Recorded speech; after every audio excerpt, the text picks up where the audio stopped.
गाजियाबाद ही नहीं, पश्चिमी यूपी का जाना पहचाना नाम, जिन्हें व्यापारी वर्ग में आखिर कौन नहीं जानता। सामाजिक कार्यक्रम में बढ़ चढ़कर हिस्सा आप लेते हैं और वर्तमान में दवा विक्रेता समिति गाजियाबाद के महामंत्री है। और एक नजर इनके सफरनामे पर डाल लेते हैं। प्रदीप कुमार राणा गाजियाबाद ही नहीं बल्कि पश्चिमी उत्तर प्रदेश का वह जाना पहचाना नाम है जिन्हें व्यापारी वर्ग में कौन नहीं जानता। सामाजिक कार्यक्रमों में बढ़ चढ़ के उपस्थिति दर्ज कराने वाले प्रदीप राणा वर्तमान में दवा विक्रेता समिति गाजियाबाद के महामंत्री हैं। कोरोना काल में आपके अतुलनीय योगदान और परेशान लोगों का सहारा बनने की कर्मठता आपका व्यक्तित्व खुद ब खुद बयां कर देती है। आपने अपने संघ की सहायता से हजारों लोगों की मदद की, जिसके लिए आप बधाई के पात्र हैं।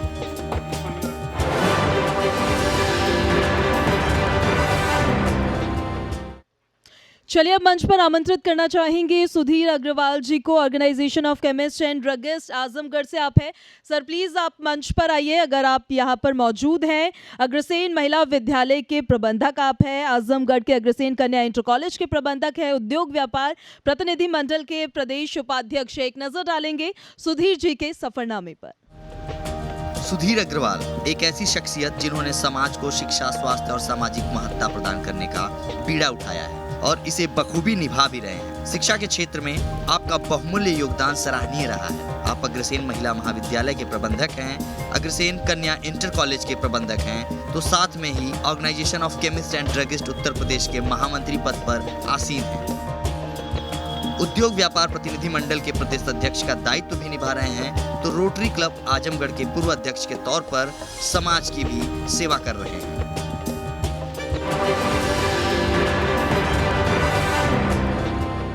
मंच पर आमंत्रित करना चाहेंगे रविंद्र त्यागी जी को। सर प्लीज आप मंच पर आइए। President veteran cricket association of UP and CMD Krishna group of company. 1983 से सरकारी विभागों में निर्माण कार्यों के व्यवसाय में आप है। 20 वर्षों से बिल्डर एसोसिएशन ऑफ इंडिया के यूपी के अध्यक्ष रहे और अभी business builders association of India के राष्ट्रीय उपाध्यक्ष आप है। एक नजर आपके सफरनामे पर भी। निस्वार्थ भाव से समाज के हित की बात करना, ऐसे भाव शायद एक आम बिजनेसमैन को ना आए, लेकिन रविंद्र त्यागी ने अपनी बेहद व्यस्त जिंदगी में भी समय निकाल के आम लोगों के लिए जमीनी स्तर से काम किया है। रविंद्र त्यागी एक सरकारी ठेकेदार, 20 वर्ष से बिल्डर एसोसिएशन के उपाध्यक्ष, वर्तमान में बिल्डर्स एसोसिएशन ऑफ इंडिया के उपाध्यक्ष, वेटरन क्रिकेट एसोसिएशन उत्तर प्रदेश के अध्यक्ष, वेटरन क्रिकेट कंट्रोल बोर्ड के राष्ट्रीय उपाध्यक्ष और एक संजीदा समाज सेवक के रूप में आम जनता के सहयोग के लिए सदैव तत्पर। इनकी company Krishna group of company sewage treatment plant के लिए सामान बनाती है। और आगे का सेशन हमारे सहयोगी आयुष सूर्यवंशी कंडक्ट करने जा रहे हैं। Over to you Ayush. बहुत शुक्रिया पूजा आपका। पहला सवाल रविंद्र जी आपसे ही, कैसा ये सफर रहा, चाहे वो क्रिकेट से जुड़ा हो या फिर आपके व्यापार से जुड़ा हुआ? पहले तो मैं आपके चैनल को बहुत बहुत धन्यवाद करूंगा कि मुझको आपने मंच दिया और मुझको आमंत्रित किया।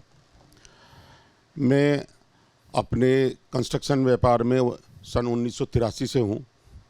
मैं एक मध्यम श्रेणी के किसान परिवार से आता हूं, गांव से आता हूं। मेरा गांव डिस्ट्रिक्ट गाजियाबाद के पास में निवाड़ी गांव है जी।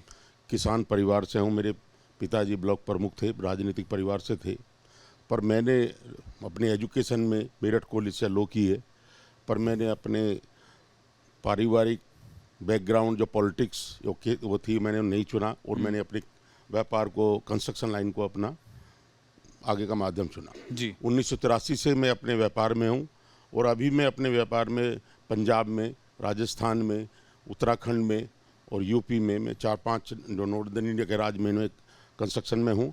और अभी मैं आपने जैसे कहा पर्यावरण के बारे में, मैं अभी काफ़ी कुछ डिबेट सुन रहा था। बिल्कुल। तो मेरा जो कंस्ट्रक्शन का जो लाइन है वो काफ़ी कुछ इससे रिलेटेड है। मैं अभी जो काम कर रहा हूँ, मैं सीवरेज ट्रीटमेंट प्लांट का काम करता हूँ। मेरा सबसे पहला प्रोजेक्ट इंदिरापुरम में 56 MLD का नॉर्दर्न इंडिया का पहला सीवरेज ट्रीटमेंट प्लांट है जी। हमारे माननीय नरेंद्र मोदी जी का जो नमामि गंगे प्रोजेक्ट है, उनका ये सपना है कि कोई भी अनट्रीटेड वाटर किसी भी रिवर में, वो गंगा हो, यमुना हो, वो नहीं जाना चाहिए। मुझे बड़ी खुशी है, मैं उसी मिशन का पार्ट हूँ। मैं नमामि गंगे में भी प्रोजेक्ट में काम करता हूँ। मैं यमुना पोल्यूशन के कंट्रोल में दिल्ली जल बोर्ड और हरियाणा और यूपी का जो यमुना पोल्यूशन कंट्रोल बोर्ड के जो तहत जो प्रोजेक्ट चल रहे हैं, मैं सीवरेज और सीवरेज ट्रीटमेंट प्लांट के उसमें हूँ।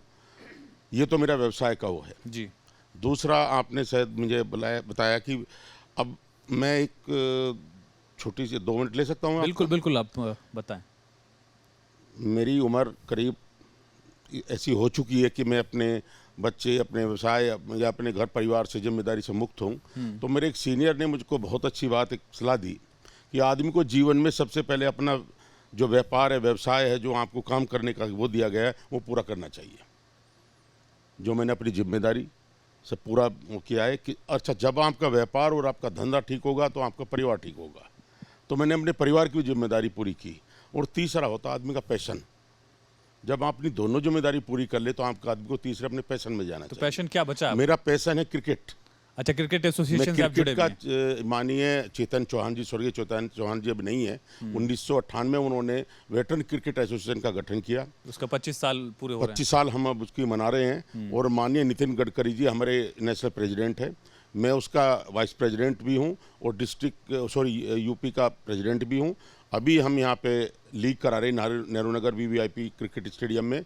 आप देखेंगे 6 हमारी क्रिकेट टीमें हैं जो लेजेंड्स लीग हो रही है। लीजेंड टीम हो रही है हमारे वीवीआईसी के उसमें तहत में हो रही है। इसमें वीरेंद्र सहवाग, सुरेश रैना, हरभजन सिंह और रोबिन उथप्पा, ये 6 हमारे कैप्टन हैं जो अभी 22 तारीख मार्च से हमारी जो लीग स्टार्ट होने वाली है और ये 30 तारीख तक हमारी होगी। और इसमें विश्व के आप जितने बड़े बड़े क्रिकेटर हैं, आपका जयसूर्या, श्रीलंकन बहुत सारे क्रिकेटर वर्ल्ड के हमारे यहाँ पे हैं। और ये हम निस्वार्थ रूप से माननीय चेतन चौहान जी की जो सपना है, अभी हम नितिन गडकरी साहब के साथ में डिस्कस कर रहे थे। हमने पीछे अभी लीग की है जिसमें हमने 200 वेटरन क्रिकेटर्स को अपने गाजियाबाद के अंदर खिलाया है। और अभी IBPL हम करने जा रहे हैं सितंबर अक्टूबर में। मैं और डिटेल में आपको किसी जानकारी बताऊंगा कि और भी मेहमान मेरे आपने आमंत्रित किए हैं। हाँ। तो आप पहले इनसे नहीं, सबसे अच्छी बात मुझे ये लगी कि जो नदियों की सफाई, ट्रीटमेंट प्लांट्स हैं, नदियाँ किसी भी संस्कृति के लिए एक माँ समान होती हैं। हमारे यहाँ तो नदियों के साथ माँ का नाम भी जोड़ दिया जाता है, गंगा मैया, यमुना मैया, इस तरह से। और उनकी स्वच्छता हमारी जिम्मेदारी भी है। अगर वो काम आप करें तो बड़ी अच्छी बात ही है। सुधीर जी, सवाल मेरा आपसे है, कैसे आजमगढ़ से मेरठ एक हिस्सा पूरा पूर्वांचल में, एक हिस्सा पूरा दिल्ली से सटा हुआ, यहाँ से वहाँ तक का सफ़र, और साथ ही अलग अलग जो कॉलेजेस आपके चल रहे हैं वहाँ पर कैसे काम चल रहा है? देखिए, चूँकि मेरे पिताजी एक समाज सेवी के रूप में रहे और मैंने बचपन से उनके कार्यों को देखा और उनसे अनुसरण भी किया। रोटरी क्लब जैसी अंतर्राष्ट्रीय समाज सेवी संस्था के छोटे से शहर से वो रोटरी के गवर्नर रहे। आजमगढ़ में अग्रवाल हितकार्नी न्यास ट्रस्ट है, उससे जो संचालित ये कॉलेजेस हैं, महिला पूर्वांचल का पहला महिला PG कॉलेज आजमगढ़ का, और इंटर कॉलेज वो एक्सक्लूसिव रहा। उसके वो प्रबंधक भी रहे, ट्रस्टी भी रहे, अध्यक्ष भी रहे। तो मैंने बचपन से देखा और मेरे में भी ये रहा कि नहीं, पिताजी के जो सपने हैं उनको मैं आगे ले चलूँगा, और उसको मैंने आगे बढ़ाया। और चूँकि व्यापार मेरा दवा का था, दवा के क्षेत्र में भी मैं उन्हीं के पद चिन्हों पर चलते हुए आगे का सफ़रनामा मैंने शुरू किया। और आज प्रदेश स्तर से लेकर देश तक की जो हमारी संस्था है उसकी के वट वृक्ष के नीचे आज देश में, पूरे देश में करीब 12,40,000 केमिस्ट हैं जो हमारी all India organisation of chemist and druggist TIOCD run करती है। प्रदेश में हमारा 1,40,000 फुटकर और थोक के दवा व्यापारी हैं। उनकी समस्याओं को लेकर समय समय पर हम लोग ये लड़ाई और नीतिगत लड़ते रहते हैं। इतनी बड़ी समस्या अभी ऑनलाइन सेल ऑफ मेडिसिन का हम लोगों ने देखी। अभी माननीय प्रधानमंत्री जी और केंद्रीय स्वास्थ्य मंत्री जी के सफल इनका जो नेतृत्व रहा और इनका मार्गदर्शन रहा कि हमारी जो इतने बड़े पूरे देश के 12,40,000 केमिस्ट आज राहत की सांस ले रहे हैं। और हम लोग बड़े फ़क्र से कहेंगे कि एक केमिस्ट ट्रेड ऐसा ऑर्गेनाइज सेक्टर है जिसने इतनी बड़ी लड़ाई लड़के अपना व्यापार अपनों के साथ करने का बीड़ा उठाया। एक डिपेंडेंसी हमने लंबे दौर तक देखी है कि जो सॉल्ट, हम जो केमिकल्स यूज़ होते हैं दवाइयों में, वो चाइना से इंपोर्ट हुआ करता था। अभी भी वो स्थिति है, हम बदलाव की तरफ बढ़ रहे हैं? देखिए, कोरोना ने एक कितना अच्छा समय दिया भारत को अपने पर आत्मनिर्भर बनने का। आज मैं आपसे बता दूं कि भारत कोई भी फार्मूलेशन वो स्वयं निर्माण कर रहा है, और आज भारत इस स्थिति पर आ चुका है कि हम विदेशों को अपने फार्मूलेशंस दे रहे हैं। इंपोर्ट बहुत कम हो रहा है। राणा जी, आप भी इसी सेक्टर से जुड़े हुए हैं, फार्मेसी से, समाज सेवा के क्षेत्र में लगातार काम कर रहे हैं। आपका सर माइक यहाँ होगा। कैसी अपेक्षाएं आप देख रहे हैं, और कोविड के बाद आप लोगों के लिए कैसा बाजार बदला है? कोविड में ही बड़ी परेशानी रही और हमको रात दिन कार्य करना पड़ा। रात को भी दुकानें खोलकर इंजेक्शन और टैबलेट देनी पड़ी। रात में जब घर जाते थे तब भी दिक्कत थी, डंडे का भी डर था पुलिस के, उसके बावजूद भी जाते थे। और आना बीमार लोग या बीमार लोगों से जुड़े लोग ही आप लोगों के पास पहुंच रहे हैं? बिल्कुल बिल्कुल बिल्कुल। और घर तक दवाई देखानी पड़ती थी। मैं और मेरी पत्नी दोनों कोविड में थे। भाई साहब को जानकारी थी, मैं इनके अंडर आता हूँ। गाजियाबाद का महामंत्री हूँ, ये प्रदेश के महामंत्री हैं जी। उसके बावजूद दुकानें खोल खोल के मेरे बेटा 25 साल का वो लगा पड़ा। हमारा भी इंजेक्शन लगवाने जाके डॉक्टर ने मेरे ने ये कहा, आशीष अग्रवाल हैं गाजियाबाद के, कि इंजेक्शन ही अपने सामने लगवाना। और मेरी पत्नी तो पहले ही कोविड, उसके क्या नाम, कैंसर की बीमारी से ग्रस्त थी। 6-7 ऑपरेशन हुए। उसके बावजूद खैर भगवान का साथ था, मैं भी बचा, पत्नी भी बची, और पूरी मेहनत करी हमने।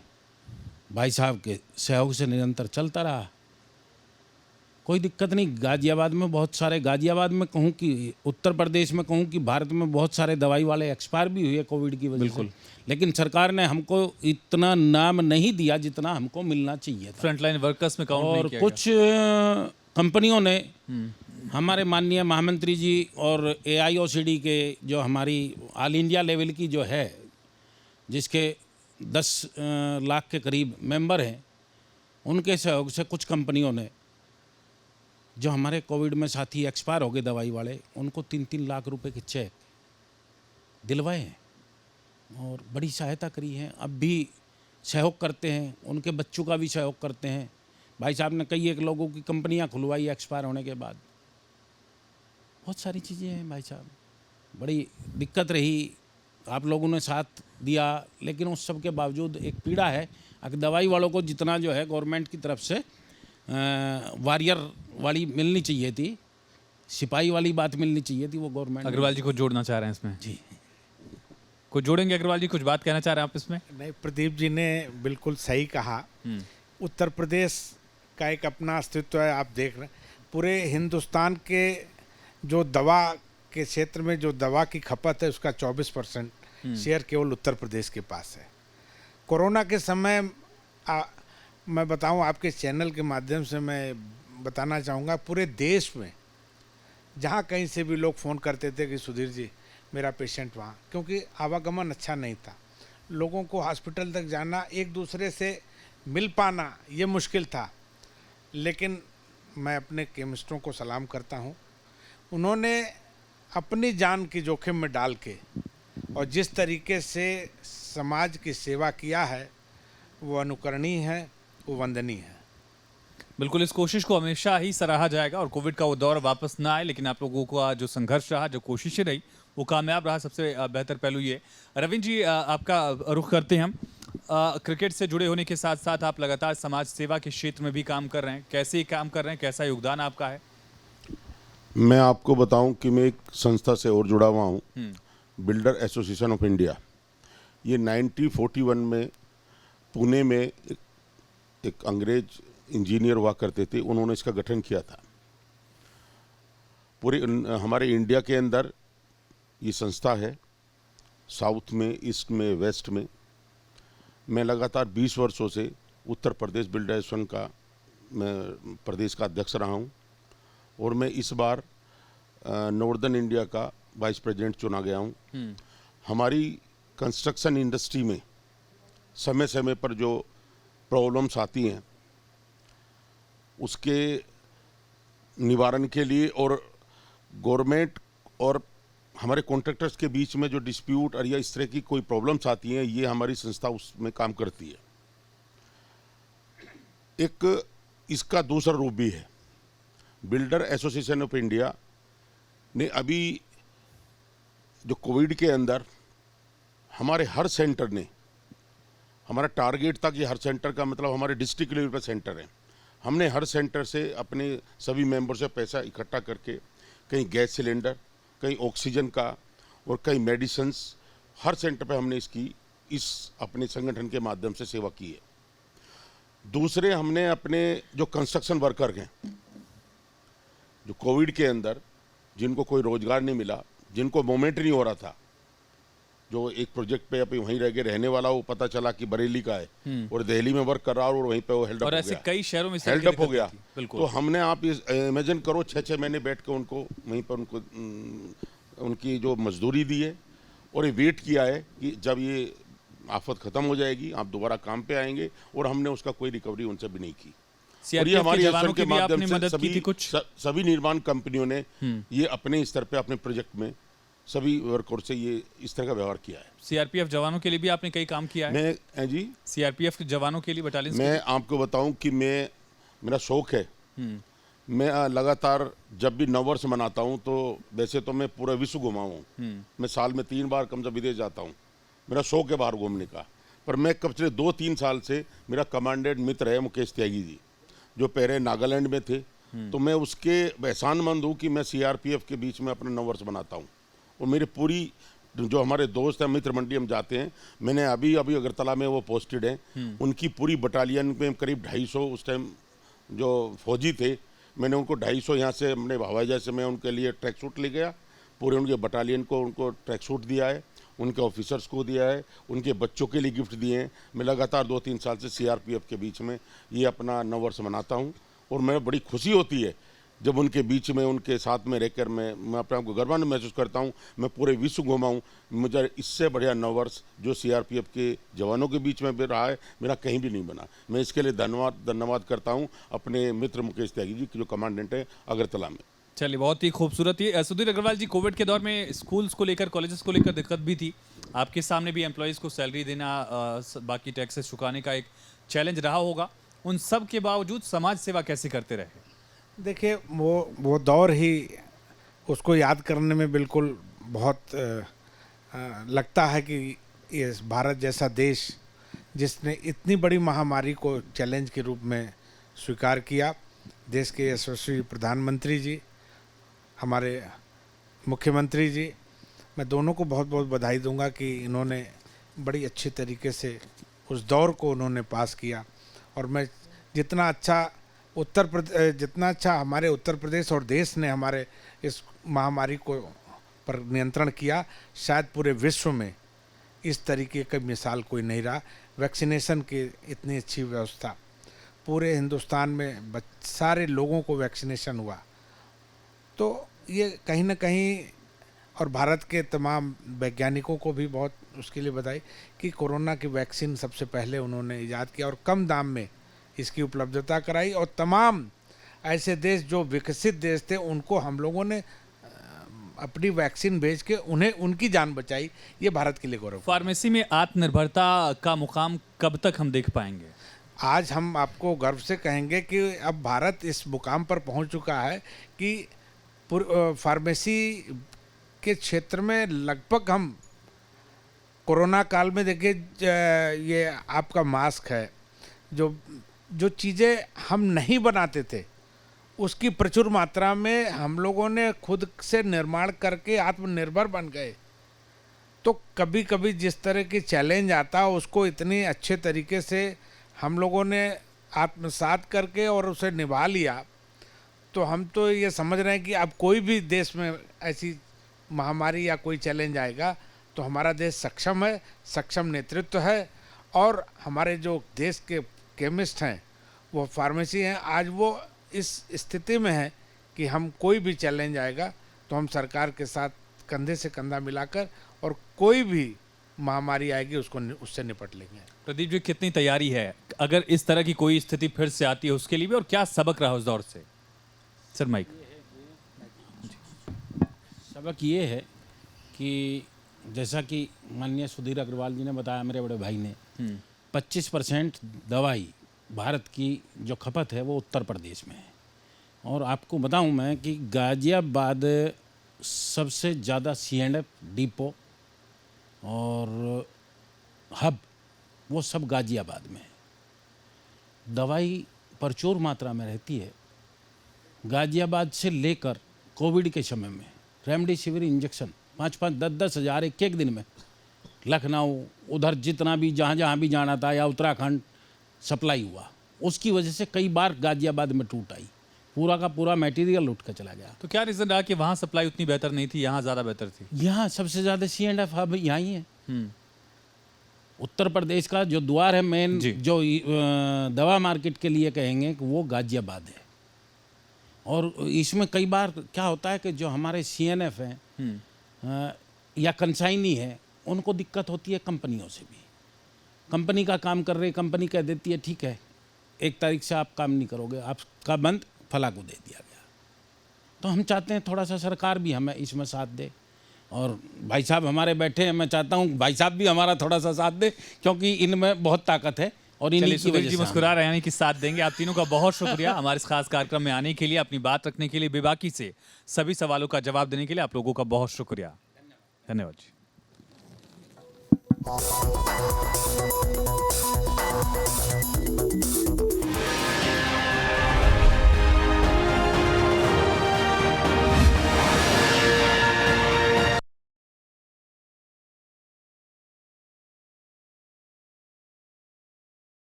जी, ये माइक चल रहा ना मेरा, और हैंडी होगा, ठीक है।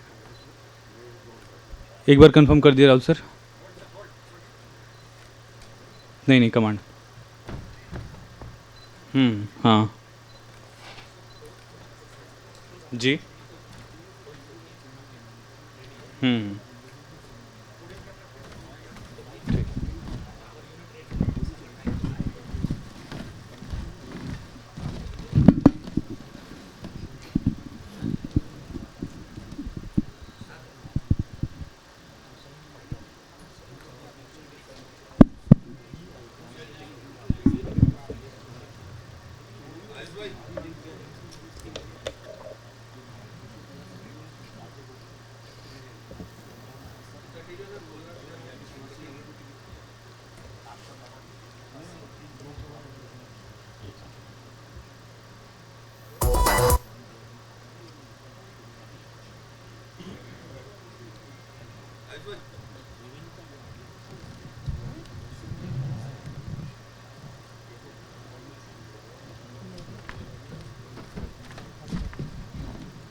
जी जी आ रही है बस।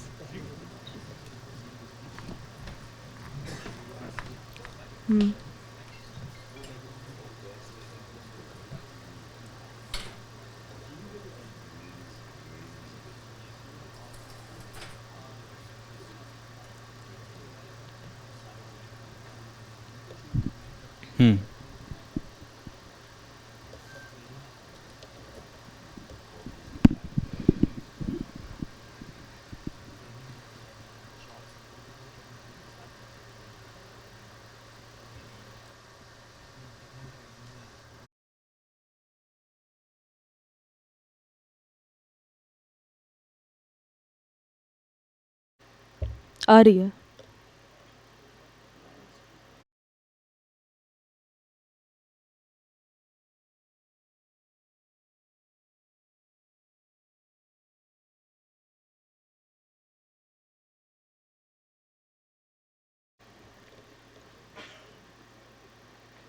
ठीक है।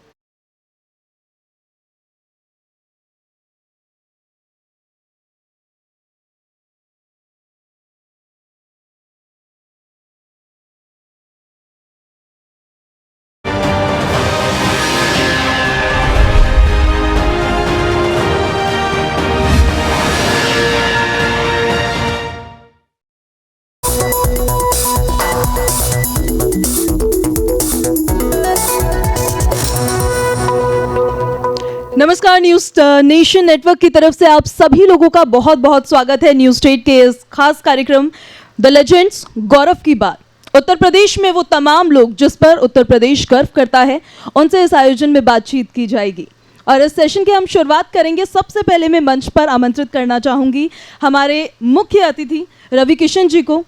रवि किशन शुक्ला, आमतौर पर लोग रवि किशन के नाम से आपको जानते हैं। एक भारतीय अभिनेता, टेलीविजन के व्यक्तित्व, जो हिंदी सिनेमा और भोजपुरी सिनेमा के एक चर्चित हस्ती रहे हैं। सबसे पहले तो बहुत शुक्रिया सर, संसद सत्र चल रहा है और इस बीच आपने न्यूज़ नेशन को वक्त दिया है। आगे का सेशन हमारे सहयोगी आयुष सूर्यवंशी कंडक्ट करेंगे। धन्यवाद। बहुत शुक्रिया पूजा आपका, और सर आपका भी बहुत शुक्रिया, इतने बिजी शेड्यूल से वक्त निकाला आपने न्यूज़ नेशन के लिए, न्यूज़ स्टेट के लिए, क्योंकि संसद की कार्यवाही चल रही है। हालांकि संसद तो चल नहीं पा रही है, लेकिन उसके बावजूद आप लगातार अपने मुद्दों को लेकर, अपने संसदीय क्षेत्र के मुद्दों को लेकर वहाँ पहुँचते रहें। इसके बीच में आपने वक्त निकाला, बहुत शुक्रिया आपका।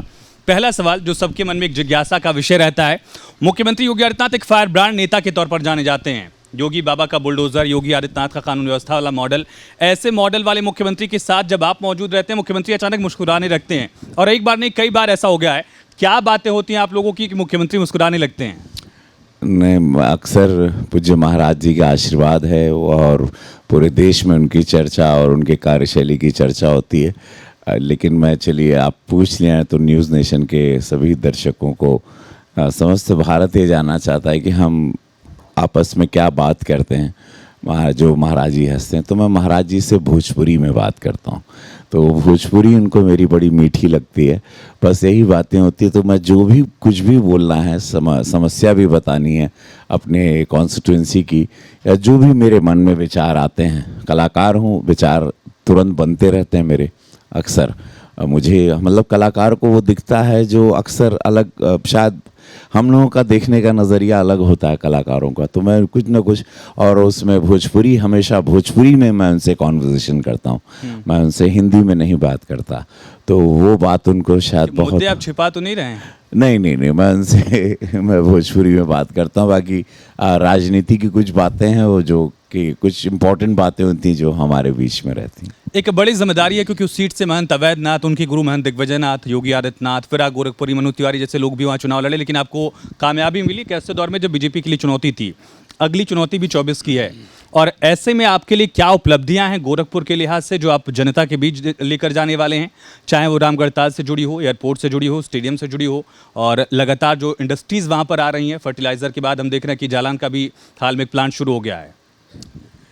देखिए, यशस्वी प्रधानमंत्री मोदी जी ने जो रूपरेखा एक नए भारत की रची, और जिस हिसाब से हम लोग लंदन को भी पीछे करके इकोनॉमी में हम लोगों की ग्रोथ हुई है, और जिस तरह से भारत का सम्मान आज G20 को हम लोग रिप्रेजेंट कर रहे हैं। और विश्व के सारे प्रेसिडेंट और प्राइम मिनिस्टर आके भारत की जय जयकार कर रहे हैं। आज इंपोर्ट हो या एक्सपोर्ट हो या हर डिपार्टमेंट में, हर क्षेत्र में, अभी आप देखिए हाल में हम लोग ऑस्कर भी लिया है। तो जो रचना रची हो, गरीब के लिए मकान हो, किसान के लिए उसके खाते में 6,000 पैसे हों, प्रधानमंत्री आवास हो, आयुष्मान योजना में 5 लाख रुपए दवाई के लिए मिलें, या शौचालय हो, या बेटी की पढ़ाई के लिए पैसे हों, या गोरखपुर में एम्स हो, ये हर चीज़ पे प्रधानमंत्री जी ने इतने बारीकी से ध्यान दिया। और जो सबसे बड़ी बात थी कि कोविड काल में इस देश को बचा के ले जाना और 80 करोड़ जनता को मुफ्त में अनाज देना, ये कभी हुआ नहीं था इस देश में। सड़कों का जाल हो, बिजली हो, सुरक्षा व्यवस्था हो, करप्शन का एक दाग नहीं। मेरे प्रधानमंत्री जी पे, मेरे मुख्यमंत्री जी पे भारतीय जनता पार्टी की सोच राष्ट्र सर्वोपरि वाली जो है। लेकिन राहुल गांधी तो उससे मुद्दा बनाने की कोशिश कर रहे हैं, विदेश में जाके कह रहे हैं कि भारत का लोकतंत्र खतरे में है, उसी ब्रिटेन में जिस ब्रिटेन ने हम पर राज किया। देखिए, कल उनके मुंह से बहुत बड़ा सत्य निकल गया था, और वो सत्य ये था कि unfortunately I am member of parliament. तो कभी कभी एक और तस्वीर आई थी जब जयराम रमेश उनको बता रहे हैं, वो वाली तस्वीर। देखिए, तो इससे पता चल गया कि ये प्रीचिंग पर ही चले। इनको हमेशा एक गाइड अगल बगल में चाहिए। ये पार्लियामेंट में भी आते हैं तो मेरे सामने वाली मेज पे बैठते हैं। तो मैं अक्सर देखता हूँ राहुल जी आते हैं, बड़े सम्मानी, क्योंकि गांधी सरनेम है, आते हैं और अक्सर वो पूछते रहते हैं कि what's happening, what is he talking. तो उनको हर चीज़ आपको ब्रीफ करनी होती है। तो मैं, आपका सवाल बड़ा अच्छा रहा कि कैसे 2024 का चुनाव होगा। ये सारी जो चीज़ों को प्रधानमंत्री जी ने, पूज्य महाराज जी ने गोरखपुर में रची हैं, और जो चीज़ें हमारे द्वारा भी हुई, जैसे फिल्म सिटी, अब रीजनल फिल्म सिटी, जो भोजपुरी इतनी बड़ी फिल्म 100 फिल्में बनाती साल में, वो नहीं, कहीं उसकी फिल्म सिटी नहीं थी। तो रीजनल के लिए महाराज जी अग्री हो गए। 500-550 करोड़ का इन्वेस्ट भी, यूपी समिट जो 34 लाख करोड़ का इन्वेस्टमेंट आया है उत्तर प्रदेश समिट में, उसमें 550 करोड़ रुपया भोजपुरी सिनेमा के लिए भी आया। तो ये सारी चीज़ें हैं। या 42 एकड़ वहाँ पे एकड़ में अब एयरपोर्ट बन रहा है, या सड़कों के, गडकरी साहब ने हमको अभी रिंग रोड सोनौली से दिया, 80 किलोमीटर का रिंग रोड दिया, 10,000 करोड़ रुपए की सौगात परसों देके गए। तो ये सारी जो हुई हैं, या हमारी लेटर, चिट्ठियाँ मेरी लगातार जाते रही, या 400 प्रश्न मैंने न्यूज़ नेशन पर, मैं पहली बार बता रहा हूँ कि 400 प्रश्न मैंने अभी तक पार्लियामेंट में पूछ लिए इन 4 लेकिन कई सारे ऐसे प्रश्न आपके होते हैं जो उसको लेकर एक अलग लेवल की जिज्ञासा होती है। जैसे रविकिशन संसद में उठ रहे हैं, खड़े हो रहे हैं, सवाल पूछ रहे हैं कि हमारे यहाँ जो स्पोर्ट्स स्टेडियम है उसको इतनी राशि दी जाए, हमारे यहाँ आईटी खुल जाए। अपनी सरकार में भी इतनी मांगे करनी पड़ती हैं क्या? नहीं, देखिए क्या होता है कि मैं ये जब 0 आवर लगता है तो आपको पूछना पड़ता है, कभी कभी छोटी छोटी चीज़ों को बताना पड़ता है, और वो चीज़ें हो जाए, क्योंकि देश बहुत बड़ा है और आपको जनता चुन के भेजती है कि आप उनके, और जनता की जो चिट्ठियाँ मेरे पास आती हैं उसको मुझे पार्लियामेंट में उठाना है। मेंबर ऑफ पार्लियामेंट का ये काम होता है कि उसको अपनी जनता की छोटी छोटी चिंताओं को या बड़ी चिंताओं को, चूँकि अब गोरखपुर में सब कुछ है, सब कुछ हो रहा है। गोरखपुर में काबा, गोरखपुर में बहुत कुछ बा हो, गोरखपुर में एकदम गर्दा उड़ा था। महादेव का कृपा बा, गुरु गोरक्षनाथ की कृपा बा, गोरखपुर में पूज्य महाराज जी का आशीर्वाद बा, एगो निस्वार्थ त्यागी जैसे हमारे मोदी जी वैसे हमारे योगी जी, जनता का विश्वास बा, सुरक्षा बा, बिटिया लोगन खातिर आयुष महाविश्वविद्यालय वहाँ बन रहा है, वहाँ पर 8,000 करोड़ का प्लांट प्रधानमंत्री जी ने दे दिया जिसको फर्टिलाइज़र कहते हैं। चीनी 5 कारखाने वहाँ शुरू हो गए हैं। सरिया का प्लांट, जैसा कि आपने कहा, जलान परिवार ने अभी 4 दिन पहले हम भी थे उद्घाटन में, वो खोला, हज़ारों लोगों को रोजगार। और जो सबसे बड़ चीज़ बा गोरखपुर में कि गोरखपुर में पलायन रुक गई बाटे। अब बिहार से, नेपाल से लोग आ रहे हैं और सब लोग अब गोरखपुर में बसना चाहते हैं। गोरखपुर एक ड्रीम सिटी हो चुका है। ये ड्रीम सिटी और बेहतर हो जाएगी जब पॉल्यूशन को हम उसी के साथ कंट्रोल करते रहेंगे। कहीं ऐसा नहीं लगता रविकिशन जी कि जब हम विकास की रफ्तार में बढ़ रहे हैं और लगातार इंडस्ट्रीज आ रही है, इसमें कोई डाउट नहीं, क्योंकि फर्टिलाइजर पिछली सरकारें नहीं खोल पाई वापस, दशकों तक बन रहा है, ये तथ्य है, इसमें कोई तर्क वाली बात नहीं है। जालान आया, उसके पहले गलन जस्ट बगल में उसके है ही, बहुत सारी फैक्ट्रीज अभी भी लगनी शुरू हो रही हैं, लेकिन इसके साथ साथ पर्यावरण को संरक्षित करके चलिए, क्या चुनौती है गोरखपुर के लिए? देखिए, महाराज जी का बहुत राज्य सरकार बहुत क्लियर है कि आप अगर आप प्लांट लगा रहे हैं तो आपको फिल्टर लगाना है। फिल्टर 15 करोड़ का आ रहा है, 20 करोड़ का आ रहा है, वो प्रॉब्लम सरकार का नहीं है। अगर आप इंडस्ट्री ला रहे हैं तो आपको अगर धुआं निकल रहा है तो उसके पोल्यूशन, जैसे अभी गडकरी साहब पूरा भी पूज्य महाराज जी गडकरी साहब अभी मिल के एक प्लान कर रहे हैं कि electric mostly vehicle, automobile industry को लाना और इलेक्ट्रिक कार्स को लेके आना। तो वो एक तर्ज है कि यह पोल्यूशन से हम लोग किस तरह से बचें। ये बहुत बारीकी से महाराज जी सब चीज़ों पे भी काम करते हैं, हम लोग भी करते हैं। अगर सड़क बन रही तो उसके साथ नाला भी बराबर बने, और एक एवरीथिंग है नाउ, पूरा एक आर्किटेक्चर के साथ, क्योंकि महाराज जी पढ़े लिखे हैं बहुत। और जैसे यशस्वी प्रधानमंत्री मोदी जी काम कर रहे हैं, वैसे हमारे मुख्यमंत्री जी उसी मार्गदर्शन पे, उन्हीं के आशीर्वाद से काम कर रहे हैं। प्रधानमंत्री जी की लगातार जो रचना होती है उसी को सब फॉलो करके काम करते हैं, और उसमें सब कोई मिस्टेक्स ना हो। So everything is very architecture properly, कि 50 साल बाद कैसे रहेगा, पानी नहीं लगेगा, 50 साल बाद क्या पोल्यूशन से ख़राब तो नहीं होगा। और अभी सबसे अच्छी चीज़ महाराज जी ने जो की कि रामनवमी पर 1 लाख रुपया सभी समितियों को। अखिलेश यादव कह रहे हैं 1 करोड़ दे दीजिए। देखिए, क्या है ना कि उनका 1 करोड़ रुपया पहुँचते पहुँचते 100 रुपया हो जाता था उनकी सरकार में। भारतीय जनता पार्टी का डबल इंजन की सरकार का 1 लाख रुपया 10 करोड़ बराबर है, क्योंकि जनता के पास पूरा का पूरा पैसा पहुंचता है। पहले जैसे राजीव गांधी जी भी कहते थे कि हमारा पैसा कभी पहुंच नहीं पाता ज़मीन पर उतरते हुए, यही प्रधानमंत्री जी ने तम चेंज कर दिया। और आज आप देखिएगा कि कंप्लीटली इस देश में जहाँ पे सब जगह पर एक बहुत रिसेशन चल रहा है और भारत आज ग्रो कर रहा है, और भारत को सब लोग देख रहे हैं आने वाले समय में विश्व गुरु की तरह। एक किरदार रवि किशन का ये देख रहे हैं, जो हम आप एक सांसद के तौर पर, एक पॉलिटिशियन के तौर पर, एक किरदार वो है जब रवि किशन फिल्म स्टार के तौर पर डायलॉग करते हैं और उनके चाहने वाले भी हैं। लेकिन एक और किरदार है रवि किशन का, जो अपने भाइयों को हाल में खोए, 2 भाई आपने खो दिए, पिताजी का आपके हाल में ही देहांत हुआ। इसके बावजूद इन चीज़ों को बैलेंस करना, और एक सीरियस पॉलिटिशियन के तौर पर, क्योंकि उत्तर भारत में ये छवि थी नहीं दरअसल कि आप कला के क्षेत्र से हैं, उसके बाद पॉलिटिक्स में आएंगे तो आपको सीरियसली लिया नहीं जाएगा। फिर आप गोरखपुरी हार गए थे उसी गोरखपुर से, आपके परम मित्र मनोज तिवारी जी हार गए उसी गोरखपुर से। लेकिन रवि किशन ने वो छवि भी बदली है कि एक कलाकार जो है वो सीरियस पॉलिटिशियन और डेडिकेटेड पॉलिटिशियन भी हो सकता है। जी, मैं जब हम आए थे तो लोग ऐसे लग रहा था कि कलाकार है, लेकिन लोग NTR, एक साउथ में NT रामाराव जी थे, MG रामाचंद्रन जी थे, जयललिता जी थी। कलाकारों ने बहुत, हमारे यहाँ स्मृति ईरानी जी इतना बढ़िया कर रही हैं। तो कलाकार, और महाराज जी, प्रधानमंत्री जी अक्सर और महाराज जी अक्सर बोलते हैं कलाकारों का सम्मान करना चाहिए। ये वो बिरादरी है जो इस देश को देती रही एंटरटेनमेंट के द्वारा, दुख सुख में भी। तो मेरे साथ दुख भी हुआ, पिछले 1 साल में बहुत कुछ हुआ, 2 भाइयों को कंधा देना पड़ा। उसके बाद हम अगले दिन पार्लियामेंट, अग्नि दे के अगले दिन पार्लियामेंट भी गए। हमको यशस्वी प्रधानमंत्री मोदी जी ने बुलाया था कैबिन में, और हम बात किए तो उन्होंने कहा था कि, पूछा भी था उन्होंने संवेदना भी जताई थी, और उसके बाद उन्होंने कहा अपना ख्याल रखिएगा और अपने कर्तव्य पथ पर आप चलते रहें। महाराज जी ने भी यही कहा कि ये जीवन है, इसको लेके चलना है। और मैं 20 दिन पहले की बात है, अपने एक भाई को मैंने खोया, और उसके अगले दिन मैं पार्लियामेंट में था, सवाल पूछ रहा था। और उसके बाद होली पर भी था अपने क्षेत्र में, क्योंकि जनता ने चुना है। तो ये एक बहुत टफ सिचुएशन है, और उसमें आपको लड़ना है, क्योंकि हम जीवन में भी वैसे भी हम रेंग कर ऊपर आए हैं, लोग चल कर आते हैं। मैंने बहुत स्ट्रगल किया, 700 फिल्में की, हर भाषा में काम किया, पूरे देश की हर भाषा में काम कर रहा हूँ। वेब सीरीज़ में अभी आप देख रहे हैं हमको, खाकी अभी हिट हुई। तो लगातार मुझसे भी लोग पूछते हैं कैसे आप कर लेते हो। अभी होली पे हमने कोक स्टूडियो के लिए एक गाना भी गाया था, तो लोग कहते हैं कैसे होता है, और मुझे भी नहीं मालूम।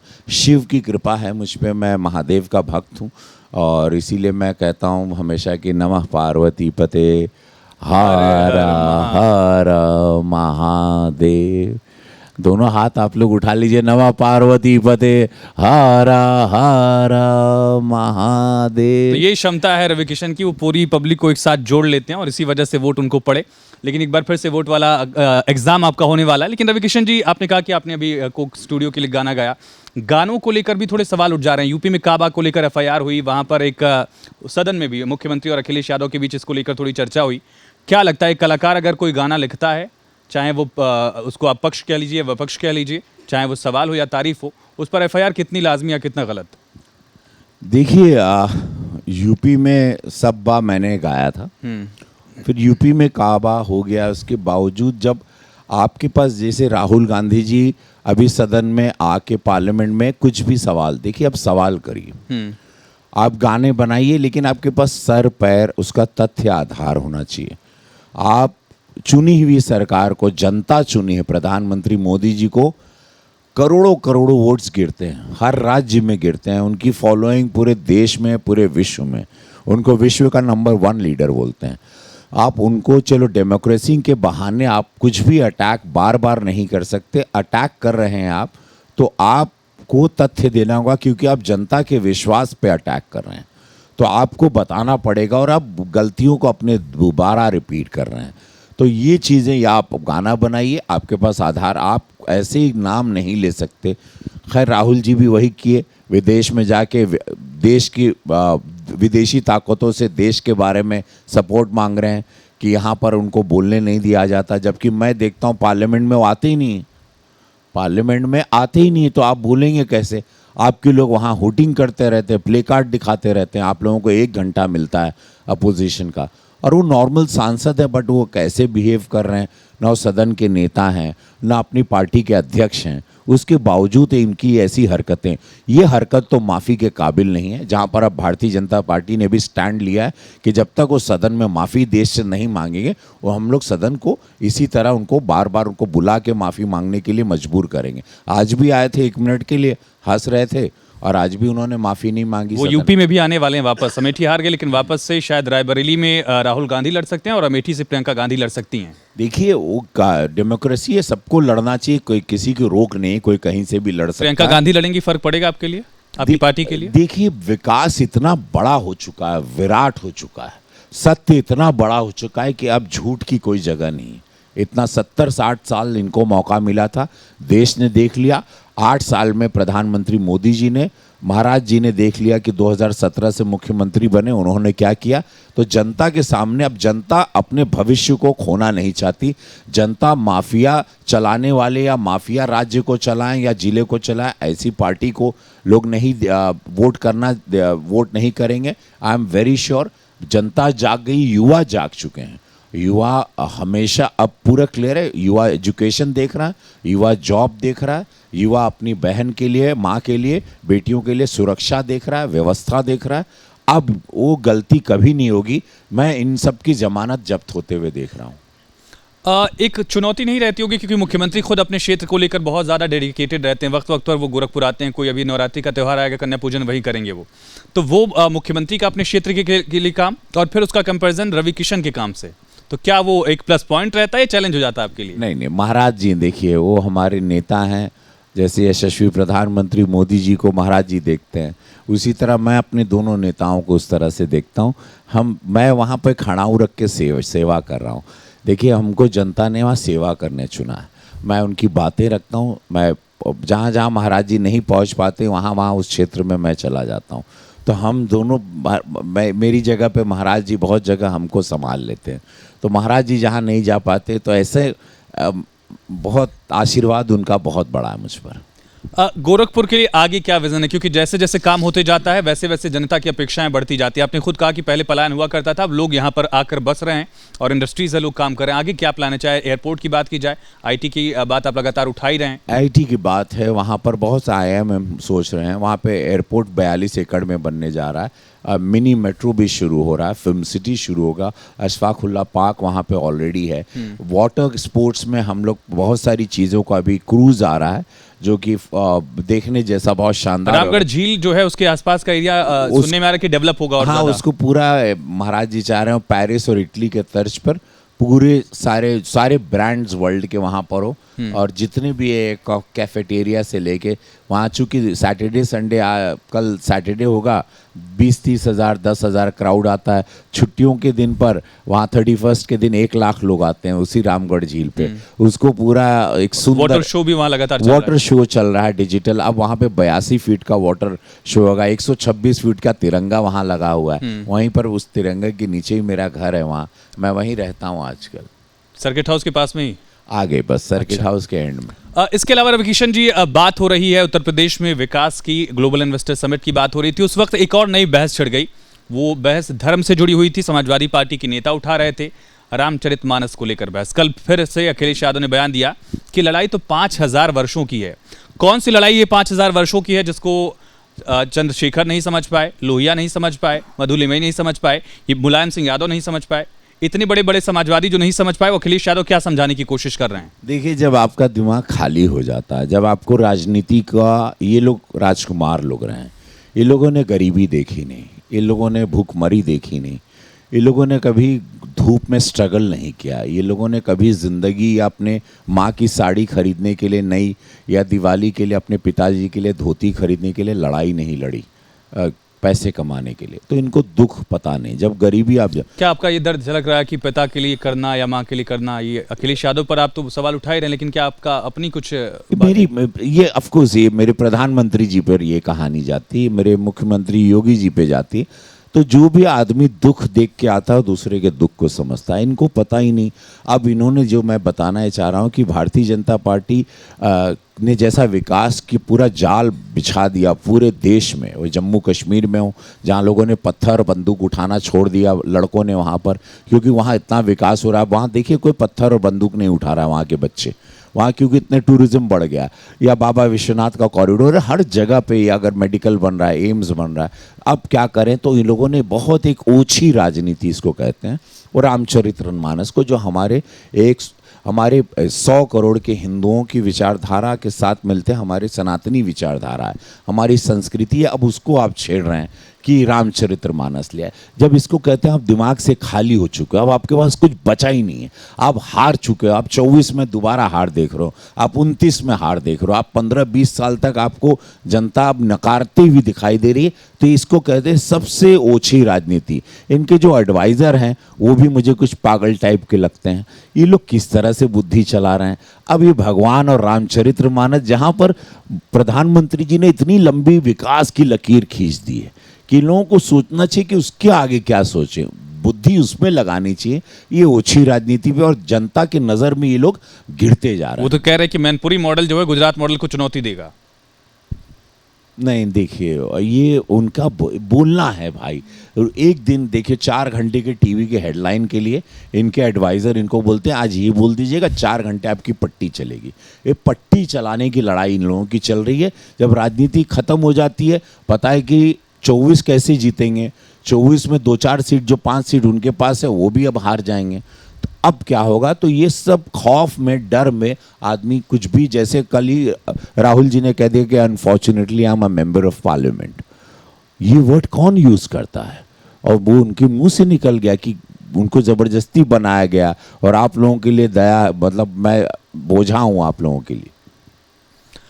एक रवि किशन की वो तस्वीर दिखती है जहां पर रवि किशन मुख्यमंत्री के साथ एक शमशान गृह का है जहां मुस्कुरा रहे होते हैं। एक रवि किशन वो हैं जब वो 2019 का चुनाव लड़ने आए थे तो कह रहे थे कि मुख्यमंत्री जी ने ये लिख के भेजा है, ये सारी चीज़ें हैं, ये मैं जनता के बीच जा रहा हूं। लेकिन अब रवि किशन लगभग 4 साल के बतौर सांसद के बाद पूरी तरह से बदल चुके हैं, वो माहिर पॉलिटिशियन हो गए हैं। लेकिन एक बड़ा सवाल माहिर पॉलिटिशियन से मेरा, रवि किशन से नहीं है, कि अतीक अहमद वाले कांड को लेकर क्या सरकार की छवि थोड़ी सी बदली है या सवालों के घेरे में है? अरे इतना बड़ा, इतना घृणित कार्य हुआ है। आपने एक व्यक्ति को मारा, सुरक्षा कर्मियों पर, वर्दी पर भी गोली दागी, वहाँ उसकी बंदूक भी उठा के आप भागे। आपने एक समाज में भय क्रिएट करने का, जहाँ इतना सुंदर माहौल था, एक इतना बड़ा पाप किया है। उसमें सरकार जो भी एक्शन ले रही है, क्योंकि सीसीटीवी पे सब कुछ आ चुका है, अगर वो सीसीटीवी पे नहीं होता तो विरोधी पक्ष और तांडव मचाता। अखिलेश यादव ने सदन में कहा, मुख्यमंत्री ने जब कहा कि मिट्टी में मिला दूंगा, तो अखिलेश यादव ने सवाल उठाया कि ये कौन सी भाषा है आपकी? नहीं, उस वक्त तो उनकी बुद्धि बंद हो गई थी। उस वक्त तो महाराज जी का तेज देख के तो एकदम शांत हो गए थे, क्योंकि वो कभी उन्होंने योगी महाराज जी को इस तरह से देखा नहीं है। महाराज जी बहुत कम ऐसे उंगली उठाते हैं और बहुत कम उनकी नसें फूलती हैं गले की और चेहरा लाल होता है, क्योंकि हर्ट किया। उन एक तपस्या होती, कितनी मेहनत से 25 करोड़ की आबादी को, उत्तर प्रदेश एक देश है, उसको कंट्रोल करना, उस जिले को कंट्रोल करना, जहाँ सदियों से गैंग वॉर और ये और मारपीट और रंगदारी, उद्योगपतियों का डराना, किडनैप होना, रेप होना, हत्या होना, सरेआम गोली चलना, गैंग वॉर्स होना, ये कॉमन था गोरखपुर में। ईस्ट ऑफ शिकागो इसको कहते थे पहले, गोरखपुर को, जहाँ पे रोज़ गोलियाँ चलती थी, रोज़ कोई हत्या होती थी। आज उस जगह को बदलना और ऐसे हर जिले को बदलना, जहाँ पर बंदूक लेके चलाना, लहराना, जो हम लोग सिनेमा में वही कहानियाँ बनाते थे, आज वो कहानियाँ बदल गई हैं। पहले इसी तरह की इमेज पेश की जाती थी और आज वो दुखद था। और इसलिए महाराज जी हर्ट हो गए थे कि मैं इतनी मेहनत करके कानून व्यवस्था को करके फिर ये लोग ऐसे, इनके पाले हुए गुंडे, इनके पाले हुए माफिया, इनके प्रोत्साहन दिए हुए माफिया अचानक सड़क पे निकल रहे हैं, बंदूक लहरा रहे हैं, बम फेंक रहे हैं, ये गलत बात है। फिर उसकी सज़ा तो मिलेगी, फिर पुलिस उनको मारेगी, उनकी फांसी की सज़ा होगी और मिट्टी में ज़रूर मिलाया जाएगा। अगर आप पाप करोगे, डराओगे समाज को, आपको मिट्टी में ज़रूर मिलाया जाएगा। अगर आप लेकिन उसी पर तो आपत्ति है विपक्ष को, उसी पर तो सवाल उठाए जा रहे हैं कि बुलडोजर मॉडल से न्याय दिया जा रहा है।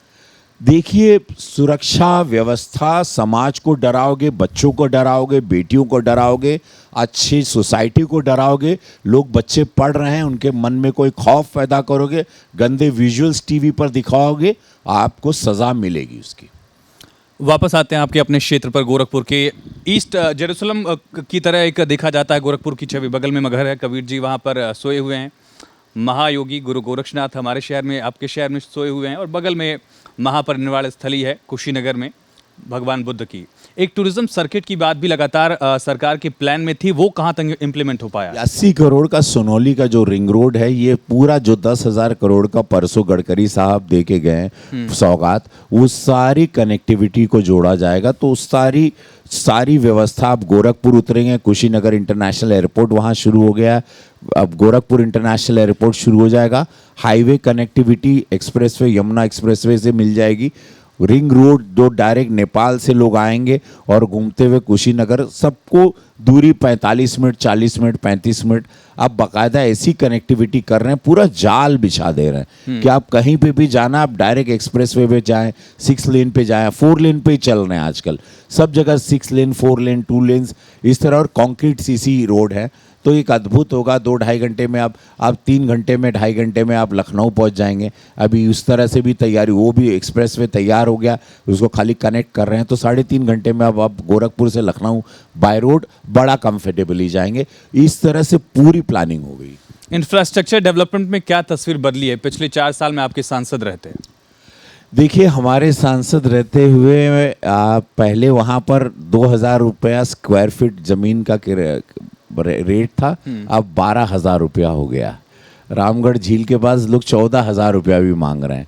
हमारे सांसद रहते हुए वहाँ पे अनगिनत जॉब, गीडा इंडस्ट्रियल एरिया बहुत बड़ा हो गया, फर्टिलाइज़र प्लांट शुरू हो गया, चीनी कारखाने शुरू हो गए हैं, फिल्म सिटी के लिए ज़मीन देखी जा रही, पैसे का निवेश हो गया। हमारे सांसद रहते हुए अनगिनत पत्थर लग गए हैं विकास के, और ये यशस्वी प्रधानमंत्री मोदी जी का आशीर्वाद है, पूज्य योगी महाराज जी का आशीर्वाद है। निस्वार्थ त्यागी हैं दोनों, इनकी नीति साफ है, नीयत साफ है, हमारी नीति साफ है, मेरी स्वयं की नीयत साफ है, और दिन रात प्रेयर करते रहते हैं कि सबका अच्छा हो। कोविड काल में भी मैं पूरा अनाज लेके घूमता रहा, मेरे सारे विजुअल आपके पास होंगे, और वो नाव लेके मैं बाढ़ में भी अनाज लेके पहुंचा हूँ। हाँ, वो बड़ी अहम तस्वीर थी कि पानी लगा हुआ और सांसद साहब खुद पहुंच गए SDRF के साथ। जी, और मैं वैक्सीन्स के सब स्प्रेज भी बना के मैं घर घर भी मारता रहा अपने हाथ से, जहाँ हमारी पत्नी कह रही थी कि आप अपनी जान जोखिम में क्यों डाल रहे हैं, आप पत्नी के लिए तो पति सब कुछ होता है, मेरे बच्चों के लिए मैं ही हूँ उनके लिए। लेकिन मैंने कहा, जब जनता ने चुना है, मैं आ गया हूँ यहाँ पर, और अब मुझे सांसद बनाया है लोगों ने, देश सेवा में आया हूँ, तो ये सारी चीज़ें अब बहुत पीछे चली गई हैं। अब मुझे फ्रंट में मैं आगे आ चुका हूँ, और मैं बहुत आगे निकल चुका हूँ राजनीति में, जहाँ मैं अपने आप को देख रहा हूँ। और मैं उसके लिए धन्यवाद मोदी जी और योगी जी को देना चाहता 24 की लड़ाई में रवि किशन के लिए, बीजेपी के लिए यूपी में क्या बड़ा मुद्दा है? क्या वो राम मंदिर का बन जाना होगा, या आपके जो विकास के काम होंगे वो होंगे, या विपक्ष के जो सवाल हैं उसमें भी दम दिख रहा है? हूँ। देखिए, सच्चाई है, खाली हमको प्रधानमंत्री जी के और योगी महाराज जी के और मेरे द्वारा किए गए काम जो जुबानी मुझे याद हैं, जो अभी मैंने जुबानी सारी चीज़ें आपको बता दी, मुझे उन सब चीज़ों को बताना है, सुरक्षा व्यवस्था बताना है और बोलना है कि बस जो माफियाओं को लाते थे, जो माफियाओं को चलाते हैं उनको नहीं, जो राम को लाए हैं हम उनको लाएंगे, यही शक्त। और ये जो सुरक्षा व्यवस्था विकास लाएं, जो सुरक्षा दिए उनको लाना है। माफिया को जो लाते थे, माफिया को इसके द्वारा जो चलते थे, डराते थे, धमकाते थे, हत्याएं होती थी, आप लोग वहाँ ना जाएं, एकदम साफ बात करेंगे आप लोग। और जनता को पूरा क्लियर पता है कि किस तरफ जाना। 24 में 350 से ज़्यादा भारतीय जनता पार्टी की सरकार बहुमत की आएगी। यशस्वी प्रधानमंत्री जी के चेहरे पर 350, 320 से 350 के ऊपर हम दिखाई जो हमको देख रहा है, चूँकि मैं पूरे देश में एक स्टार प्रचारक के रूप में भी घूमता हूँ। अभी मैं नॉर्थ ईस्ट में गए भी थे था, आप? तो मैं हर जगह जाता रहता हूँ। तो अभी कर्नाटका भी ड्यूटी लगेगी हमारी। तो क्या लग रहा है आपको, गेटवे ऑफ साउथ में क्या फिर से सत्ता बरकरार रहेगी आपकी? कल आंध्र प्रदेश में हम लोगों का जो एक चुनाव हुआ था और वो बहुत ही शानदार हैदराबाद में कल जीत हुई, तेलंगाना में जो जीत हुई, तो कल से ये खबर आ रही है कि साउथ पूरी तरह तैयार है। जैसे कैथलिक क्रिश्चियन कम्युनिटी ने यशस्वी प्रधानमंत्री मोदी जी को नागालैंड में वोट किया, हमको तो ये खबर आ रही कि मुस्लिम समुदाय ने भी इस वक्त सोच लिया है कि यशस्वी प्रधानमंत्री मोदी जी को वोट देके भारतीय जनता पार्टी में हम लोग सुरक्षित हैं। कांग्रेस की सरकार में हम दंगे होते थे, हम लोग सुरक्षा में नहीं थे, सपा की सरकार में। तो अभी जो है मुस्लिम समुदाय का भी वोट मिलने जा रहा है। साउथ इंडियंस ने पूरा सोच लिया है कि इस बार हम लोग केंद्र से जुड़ेंगे, अब विकास को हम लोग बड़ा बनाएंगे, केंद्र की सरकार से जुड़ने का मन बना लिया। चूंकि मैं तेलुगु फिल्में भी करता हूँ, मैं कन्नड़ा फिल्में भी क्या वो करता हूँ। कनेक्ट एक रहता होगा कि आपके लिए पॉलिटिकली भी वो फायदा है कि आप वहाँ एक सुपरस्टार की तरह भी हैं और फिर आप एक पॉलिटिशियन की तरह वहाँ प्रचार करने जाते हैं? उसका बहुत फ़ायदा होता है। मेरे फैंस वहाँ बहुत हैं, जितने फैंस मेरे नॉर्थ में हैं वहाँ मुझे शिवा रेड्डी के नाम से जानते हैं तेलुगु इंडस्ट्री में। तो वहाँ पे मेरे फैंस बहुत हैं और बहुत डेडिकेटेड फैंस हैं उस तरह के। तो जो खबर हमको आ रही है कि साउथ इस वक्त पूरा प्रधानमंत्री मोदी जी की तरफ आकर्षित है और उसका रिजल्ट कल तेलंगाना में। मुस्लिम कम्युनिटी का जिक्र किया, मंदिर गोरखनाथ मंदिर जहाँ से मुख्यमंत्री बिलोंग करते हैं उसके आसपास पूरी एक मुस्लिम आबादी है, अच्छी खासी है। वो क्या आपको वोट करती है?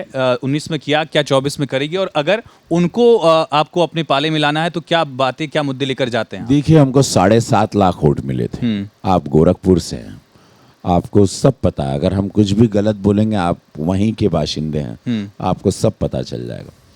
7.5 लाख वोट मिला था, तो आप समझ रहे हैं कि 7.5 लाख वोट कितने लोग, हर जात ने। मैं हीरो हूँ, रवि किशन के नाम से लोग मुझे प्यार करते हैं, सुपरस्टार बनाया मुझे। तो फिर शुक्ला जोड़ने की जरूरत क्यों आ गई आपको? शुक्ला, चूंकि देखिए मैं शुक्ला हमेशा होना चाहता था, लेकिन मेरी लाइफ में एक ऐसी कहानी थी कि जब मैं बम्बई में था, जो अब मुंबई हुआ, उस वक्त लोग भैया बोलते थे और यूपी वालों को बहुत हे दृष्टि से देखते थे। तो मुझे पैसे की सख्त ज़रूरत थी, काम की सख्त ज़रूरत थी। तो मुझे लोगों ने कहा कि तुम ये हटा दो, बड़ा डाउन मार्केट लगेगा इंडस्ट्री में, तुम्हें हिंदी भाषी को एक्सेप्टेंस नहीं होगा। मैं उस दौर से भी गुजरा हूँ, एक बहुत लंबी कहानी है और मैं कभी वो आपके न्यूज़ नेशन पर वो कहानी सुनाने एक दिन आऊँगा मेरी, क्योंकि मेरी आज क्या हर्ज है? आज चूँकि आज क्या हर्ज है, मैंने सब लोग आए हुए हैं, सब लोगों से बातचीत, बहुत अच्छे लग रहे हैं आप लोग। वाह, बहुत बड़ा अवार्ड ही आप लोगों ने बहुत जीवन में पाया। आज आप लोगों का अवार्ड दिवस है न्यूज़ नेशन के माध्यम से और मुझे बहुत खुशी है कि मैं इस कार्यक्रम में आप लोग को मिल भी पाऊँगा, आप लोगों को जान भी पाऊँगा जी। मेरी कहानी रही, उसकी वजह से हो रहा। फिर बाद में पता चला मैं गोरखपुर में ही मेरी जड़ें हैं। शुक्ला गर्ग गोत्र होता है और जब लोग कहे थे मैं इनिशियली कि बाहरी हूँ, तो पता चला, तो बताने के लिए हमको मामखोर जाना पड़ा। विरोधी उस टाइम बसपा सपा साथ लड़ रहे थे। मामखोर बड़हलगंज के पास गांव, हमारे पूर्वज जो थे शुक्ला गर्ग गोत्र, पूरे दुनिया के शुक्ला वहाँ पे, तो वो तब मुझे वहाँ जाना पड़ा। अच्छा, आप अपने ओरिजिन वाले गांव पे गए? हाँ, लोग बाहरी करके बड़ा, हाँ, एक बड़ा मुद्दा बना था कि उपेंद्र शुक्ला का टिकट काट के आपको दिया गया था तो मौका। ट्रोल कर रहे थे। तो पता चला कि हमारे शुक्ला जो गर्ग गोत्र की जड़ें हैं, हम लोग सब वहीं से आते हैं। तब मुझे उनको बताना पड़ा कि मैं बाहरी नहीं हूँ, मैं इसी मिट्टी का हूँ और गुरु गोरक्षनाथ बाबा महादेव मुझे खुद बुलाए हैं सेवा करने। चलिए, ये जातिगत समीकरण भी कई बार अहम होते हैं, लेकिन इसके इतर रवि किशन को कई कम्युनिटीज़ वोट करती हैं, उनका दावा है। 24 में इस दावे में दम कितना है, ये बड़ा सवाल है। लेकिन कितना स्कोप है रीजनल फिल्म सिटी को लेकर, एक कलाकार के तौर पर कितना स्कोप देख रहे हैं, और जो चीज़ें आपने भुगती हैं गोरखपुर के लोग ना भुगते हैं, वो कितना ज़रूरी है? बहुत अच्छा सवाल किया। प्रेक्षागृह महाराज जी ने वहाँ बनाया 1050 करोड़ का, जिसमें थिएटर के बच्चे अब गोरखपुर में ट्रेंड हो रहे हैं। रीजनल फिल्म सिटी बनने से होगा ये कि करीबन लाखों लोगों को रोजगार मिलेगा। बिहार से यूपी के बच्चे जो बहुत टैलेंटेड हैं, आज आप भोजपुरी इंडस्ट्री अगर आप यूट्यूब पे जाएंगे तो सबसे ज़्यादा सर्च की गई भोजपुरी सिंगर्स या चौथे पाँचवें नंबर पे लोग ट्रेंडिंग होते रहते हैं।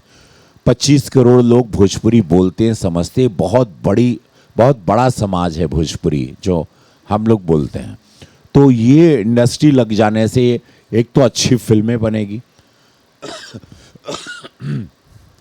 बड़े बड़े कलाकार अनगिनत रवि किशन आएंगे, उनको ट्रेंड करने के लिए मुझे मौका मिलेगा। मैं जो 33 साल में सीखा हूँ, मैं देश के सारे लेजेंडरी डायरेक्टरों के साथ, श्याम बेनेगल जी हों या मणिरत्नम सर हों या श्री राम राघवन हों, या सबके साथ मैंने काम किया। ऑलमोस्ट एक आध दो डायरेक्टरों के साथ शायद नहीं किया होगा। वो सारे गुण उनको मैं बता पाऊंगा। और मैं चाहता हूँ कि मेरा टैलेंट 700 फिल्मों का जो है वो मैं गोरखपुर के पूर्वांचलों के बच्चों में डालूं। मैं सब लेके ऊपर नहीं जाना चाहता। मैं चाहता हूं कि अनगिनत रवि किशन की तरह टैलेंट वहां पर निकले और सब बाहर आए और ये बहुत बड़ी इंडस्ट्री बने। कलाकार एक बहुत बड़ी बिरादरी है। सिनेमा, क्रिकेट, राजनीति इस भारत का भोजन है और इसमें कलाकार में आना चाहिए, सबको आगे आना चाहिए। कलाकारों के साथ फोक जुड़ जाता है, लेकिन भोजपुरी को लेकर एक थोड़ी सी अलग नज़रिया भी है, अलग नज़र भी है। कई बार उसके अपने शब्दों को लेकर, अपने गानों को लेकर या अपने फिल्मों को लेकर भी वो दृष्टि लोगों के जहन में रहती है। वो छवि कैसे बदलेगी? और साथ ही जो हमारा लोकल फोक है, उत्तर प्रदेश का, पूर्वी उत्तर प्रदेश का, उससे सटा हुआ नेपाल का हिस्सा, बिहार का हिस्सा, चाहे वो बिरहा की बात की जाए, अवध में इसी तरह से अलग अलग कल्चर्स दिखते हैं, वो कल्चर भी उन फिल्मों में रिप्रेजेंट हो, ये कितना बड़ा मौका होगा? बहुत अच्छा सवाल किया आपने। मैं न्यूज़ नेशन के इस कॉन्क्लेव को बहुत धन्यवाद देना चाहता हूँ। इनके शानदार स्टूडियो को आप लोग ज़रूर आके देखिएगा। बहुत शानदार बिल्डिंग और बहुत क्रिएटिव तरीके से हमारे एमडी साहब ने इसको सजाया। एफटीआई में खुद इन्होंने पढ़ाई की है, तो इन्होंने इसको बहुत I really love the concept over here. First of all मैं आपके स्टूडियो के लिए आप लोगों को साधुवाद देता हूँ। बहुत ही वेल प्लान्ड कोरियोग्राफ्ड स्टूडियो है। खैर, वहाँ पर ये जो आपने कहा कि एक अश्लीलता का आरोप भोजपुरी पे लगता है, जो आपने बहुत सही बात कही। कारण ये है कि कुछ कलाकार ऐसे भी आए हैं जो चंद पैसे कमाने, लाखों रुपए तुरंत कमाने के लिए अश्लील गाने परोसते हैं। वो एल्बम होता है और उसको लोग भोजपुरी सिनेमा समझ रहे हैं। जैसा मेरी फिल्मों को नेशनल अवार्ड भी मिला है, कब होई गौना हमार को। मेरी फिल्म जरा दिप दुनिया तोरे प्यार में कान फेस्टिवल में गई। फिर कुछ सिंगर अभी आए हाल ही के दिनों में जो लोगों ने करोड़ों रुपया कमा लिया, लेकिन उन्होंने परोसा अश्लीलता को परोसा। भोजपुरी का एक लिटरेचर है। भोजपुरी में भिखारी ठाकुर भी रहे, महेंद्र मिसिर भी। हाँ, ये सारा इतिहास रहा है। भोजपुरी का एक बहुत बड़ा लिटरेचर है जिसको इन लोगों ने आके इसकी छवि को धूमिल किया है। मैंने महाराज जी से भी बात की, महाराज जी को चिट्ठी भी लिखा है कि एक सेंसर बोर्ड ले आए ऐसे गानों पे। रवि किशन को महाराज जी से बात करने के लिए चिट्ठी लिखनी पड़ती है क्या? एक प्रोटोकॉल तो आपको देना पड़ता है। प्रोसेस है। आपको कोई भी ऑफिशियल काम कराने के लिए आपको जरूर चिट्ठी देनी चाहिए, बिकॉज वो मर्यादा कभी नहीं भूलना चाहिए प्रधानमंत्री जी के बाद। बिकॉज एक पूरा प्रोटोकॉल होता है, उनके पास आता है बाकायदा, उनके रिकॉर्ड में जाता है, वो अपने अधिकारियों को देते हैं। सो एक पूरा एक चेन, एक सर्कल होता है। भारतीय जनता पार्टी एक संगठन के रूप में काम करती है। बहुत ही ऑर्गेनाइज एंड डिसिप्लिन पार्टी है। 20 करोड़ के कार्यकर्ता हैं पूरे देश में, आप समझ रहे हैं। और ये आज नंबर 1 पार्टी है, पूरे biggest party in the world. ये संगठन खरतीन, चाहे वो मनोज तिवारी होके या निरहुआ होके, उनकर कैसे इस्तेमाल करिए रवि किशन गोरखपुर खरतीन? बहुत अच्छा देखा। ये दोनों हमारे छोट भाई वाड़न, मनोज बाबू और दिनेश, हम दोनों के चुनाव में भी हम जाइला। बड़ा अच्छा लगाला। दिनेश अब आजमगढ़ से माननीय सांसद बाड़न मनोज बाबू शाहतरा, यहीं से आपके बगल से ही हैं, माननीय सांसद हैं। और दोनों भाई बाड़न हमरे, और दोनों हमके भैया बोललन।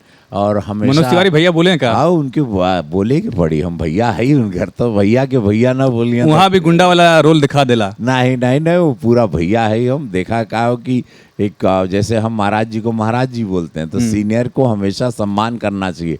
मैं इनका मनोज तिवारी महाराज जी से हार गई लन है, ए नाते तो नहीं भैया का ना ना, हम उनकर सीनियर है हो। हाँ। हम उनकर सीनियर तो सीनियर है, जो भाई बम्बई जो उसको घुमाए हैं, तो जो आदमी इनको सिनेमा इंडस्ट्री हम बनाए, तो सब आज जो इंडस्ट्री में सब आए वहाँ सुपरस्टार बने, तो भैया के फिर वो सम्मान तो पूरा रहेगा चाहिए लोगन के, और मानल वो बात, और दोनों बड़ा सम्मान करलन हमार। ये एक कन्वर्सेशन हमारी ये थी कि ताकि रवि किशन भी भोजपुरी से आते हैं, एमपी हैं बीजेपी के, और इसी तरह से मनोज तिवारी और निरहुआ जो दिनेश लाल यादव आजमगढ़ से सांसद हैं, वो भी फिल्म इंडस्ट्री से जुड़े हैं, लेकिन रवि किशन उनमें काफ़ी सीनियर है, ऐसा उनका दावा है। मनोज तिवारी की ऑफिशियल बाइट इस पर हम लेने की कोशिश करेंगे कि उनके इस बात से वो कितना सहमत है, लेकिन उसका इस्तेमाल गोरखपुर के लिए किस तरह आप करने वाले हैं, क्या उनका भी रोल कुछ हम देख पाएंगे, क्योंकि अच्छे नाम है वो। देखा, जहाँ भी हम लोग सब साथ हैं, हम लोग भारतीय जनता पार्टी में, जहाँ मैं हूँ वहाँ मनोज बाबू हैं, जहाँ मनोज बाबू को हमारी ज़रूरत होती है, एमसीडी चुनाव या जहाँ भी वो बुलाते हैं, हम हमेशा हम लोग एक दूसरे के सुख दुख में रहते हैं। हम लोगों में कोई कभी अलगाव नहीं है। पहले जब राइवल थे, हम लोग सिनेमा में थे जब, तो थोड़ा बहुत होता है, जो कान भरने वाले अगल बगल के लोग होते हैं, वो थोड़ा उनको बहला टहला देते होंगे, ऐसे होते हैं फिल्म इंडस्ट्री में भी। लेकिन जब से राजनीति में आया, वो एकदम नॉर्मल हो गए। हम लोग दोनों तीनों हम लोग बहुत एक जैसे रहते हैं। जहाँ भी एक दूसरे की ज़रूरत पड़ती है, हम लोग साथ में खड़े रहते हैं। और चूँकि पार्टी हमारी एक है, विचारधारा एक है, पार्टी विकास की, और जहाँ भी विकास होगा, गोरखपुर में होगा, आजमगढ़ में होगा, शाहदरा में होगा, दिल्ली में, हम तीनों एक दूसरे की मदद के लिए हमेशा खड़े रहेंगे। जहाँ पार्टी को ज़रूरत होती है, हम लोग अपनी जान झोंक देते हैं, उसमें कोई समझौता नहीं। वापस अब गोरखपुर के कई अहम मुद्दों पर बात करते हैं। इंसेफ्लाइटिस एक बहुत बड़ा मुद्दा था, मुझे याद है कि दशकों तक सैकड़ों बच्चे हर महीने मरा करते थे, वो आंकड़ा अब खत्म हो गया है। इसमें क्या कामयाबी का सफ़र रहा आप लोगों का, और कोविड में भी एक लड़ाई रही है? ये महाराज जी को मैं इसका पूरा श्रेय देता हूँ, ऊपर से नीचे। और आंदोलन उन्होंने अनगिनत किए, जब सपा की सरकार रही या बसपा की सरकार रही, महाराज जी लगातार इंसेफ्लाइटिस को लेके, जहाँ पर हर साल 200-250 बच्चों की मौत हो जाती थी, बहुत सैड सिचुएशन थी, क्योंकि गंदगी थी, मच्छर थे, सफाई की बातें नहीं होती। संचारी रोग अभियान शुरू हो रहा है, उसमें आपको भी रोल निभाना पड़ेगा। संचारी रोग, मैं ऑफकोर्स मैं टीवी से उसमें मैं वहाँ ब्रांड एम्बेसडर हूँ पूरे देश का, और उसमें मैं हमेशा रहूँगा। महाराज जी को मैं इंसेफ्लाइटिस को दूर करने में महाराज जी का पूरा श्रेय जाता है। आज इंसेफ्लाइटिस 98% वो बीमारी वहाँ से ख़त्म हो गई। एक रीजनल इम्बैलेंस का फैक्टर बहुत बड़ा था, पूर्वांचल कंपैरेटिव अगर हम पश्चिम की बात करें, उसमें कहाँ तक आप लोग इसमें पार पा पाए हैं? दोबारा सवाल। रीजनल इम्बैलेंस था, चाहे पूर्वांचल के विकास की रफ्तार पश्चिम के मुकाबले बहुत ज़्यादा थी। पूर्वांचल से लोग पश्चिम आया करते थे, हम लोग खुद यहाँ पढ़ने आना पड़ा हम लोगों को, क्योंकि उस तरह की सुविधाएं नहीं थी वहाँ पर। अब ऐसा नहीं है, अब आपके पास वहाँ पर आयुष महाविश्वविद्यालय है, गोरखपुर में आप गोरखपुर यूनिवर्सिटी है, जो आपके समय भी थी। अनगिनत वहाँ पर ईस्टर्न यूपी में कॉलेजेस बन रहे हैं, अनगिनत यूनिवर्सिटीज़ बन रही है। आपने देखा आईआईटीज़ और आईएमएम मैं भी मांग रहा हूँ, उसकी भी मांग है। हर तरीके से स्टेडियम तो वाराणसी चला गया, लेकिन इंटरनेशनल स्टेडियम, हाँ, लेकिन मेरे यहाँ का रीजनल स्टेडियम, जहाँ पे मैंने अभी अपना सांसद खेल स्पर्धा किया था, इसमें हाँ, जहाँ पे यशस्वी प्रधानमंत्री मोदी जी भी जुड़े थे, महाराज जी भी थे उस मंच पर। उस रीजनल स्टेडियम को 50 करोड़ रुपया तुरंत महाराज जी ने सैंक्शन कर दिया। तो वहाँ पर अब हर गाँव से लेके हर छोटी जगह पर ओपन जिम, रीजनल छोटे स्टेडियम्स, स्पोर्ट्स को बढ़ावा बहुत देना, युवाओं को स्पोर्ट्स में लाना है कि ईस्टर्न यूपी भी वेस्टर्न। यहाँ मेरठ के लोग बैठे हैं, स्पोर्ट्स से बहुत ज़्यादा बड़ा नाता इनका, स्पोर्ट्स सिटी ऑफ इंडिया कहा जाता है। मेरठ के कंपैरिजन में कहाँ खड़े हम किसी मामले में स्पोर्ट्स? अब हम लोग आ जाएंगे, देखिए मेरठ को आप इनको ये कह रहे हैं कि आप चैलेंज कर देंगे लोगों को? नहीं, चैलेंज नहीं, सब हम लोग एक ही हैं, भारत ही में है। भारत दूसरों को चैलेंज करने की ताकत रखता है, हम लोग सब एक हैं। हम लोग अपने अपने क्षेत्र से स्ट्रांग होके हम लोग विदेशों को ताकत को गिराना है, हमको चाइना को गिराना है, हमको अमेरिका को पछाड़ना है, जो हमेशा गोल्ड और कांस और कब हम देखेंगे कि ओलंपिक्स में कोई गोरखपुर का, पूर्वांचल का, अयोध्या का, कहीं का एक लड़का मेडल लेके आ रहा है? IAS IPS तो हमारे बच्चे गोरखपुर में बहुत रैंक करने लगे और अभी बहुत जल्द हमारी कुछ बेटियां भी तैयार हो गई हैं। मैं आपको अगले ओलंपिक्स में आपको गोरखपुर के और पूर्वांचल के बच्चों को डेफिनेटली गोल्ड लाते हुए देख रहा हूँ, ये मैं आपको वचन देता हूँ। बड़ी एक समस्या है बाढ़ की, चाहे वो निकाय के चुनाव की बारी अब आ रही है, वहाँ पर भी एक बड़ा मुद्दा बनेगा। उसको लेकर क्या कोई खाका दिखता है? और चूंकि आप सांसद हैं, इसके अलावा मेयर भी बीजेपी के ही वहाँ सीताराम जायसवाल, उन्होंने क्या काम किया? देखिए, गोरखपुर ऐसा है कटोरे की तरह, राइट? नेपाल जब भी नेपाल पानी लोड ले नहीं पाता, वो पानी छोड़ता है, गोरखपुर भर जाता था। अब करीबन 2000 से ज़्यादा 3000 करोड़ का खर्चा करके महाराज जी ने बड़े बड़े नाले बनवा दिए। अब ऑलमोस्ट ये पिछली बारिश में पानी 5 मिनट लगा या 20 मिनट लगा या 1 घंटा लगा। अब वो समस्या खत्म होगी। ये बारिश जो आएगी आप देखेंगे एक आध दो जगह जहाँ पर लोगों ने क्लस्टर कॉलोनीज बना ली थी, इनलीगल अनऑथोराइज कॉलोनीज बनाई और नाले और उसको पानी निकलने के लिए नहीं बनाया, बस बनाते गए, घर मिल गया, ज़मीन मिल गई, बना दिए। पानी कहाँ से एग्जिट होगा प्लान नहीं किया, वहाँ पानी कहीं फंस जाता है। अदरवाइज शहर में अब पानी, मैं आपको दावे से कहता हूँ कि इस बरसात में आप देखेंगे वो गोरखपुर अब नहीं रहा, ये गोरखपुर एक राजधानी के तर्ज पे तैयार हो गया। बहुत शुक्रिया रविकिशन जी, आपने इतने बिजी शेड्यूल से वक्त निकाला, हमारे तमाम सवालों का जवाब दिया। जो आपके थोड़े खिलाफ थे सवाल, उनको भी बहुत मुस्कुराकर आपने जवाब दिया।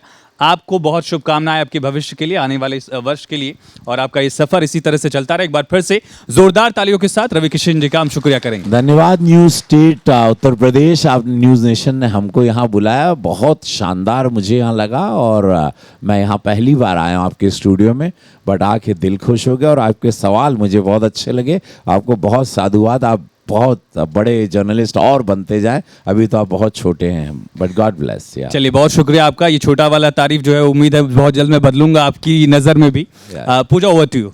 Thank you sir. बिल्कुल, बहुत शुक्रिया आयुष। और अब हम आगे बढ़ते हैं और अब बारी है उन लोगों को सम्मानित करने की जिस पर उत्तर प्रदेश गर्व करता है। रविकिशन जी, आप प्लीज़ स्टेज पर बने रहिएगा और मैं मंच पर आमंत्रित करना चाहूँगी managing director of News Nation Network Sanjay Kulkrishna sir को, editor in chief of News Nation Network Manoj Gyarola ji को, कि वो मंच पर आए और आकर उन लोगों को सम्मानित करें जिस पर उत्तर प्रदेश गर्व करता है। सबसे पहले बुलाना चाहेंगे अतुल गुप्ता जी को, जो एपेक्स ग्रुप के चेयरमैन हैं। सर, आप प्लीज़ स्टेज पर आइए।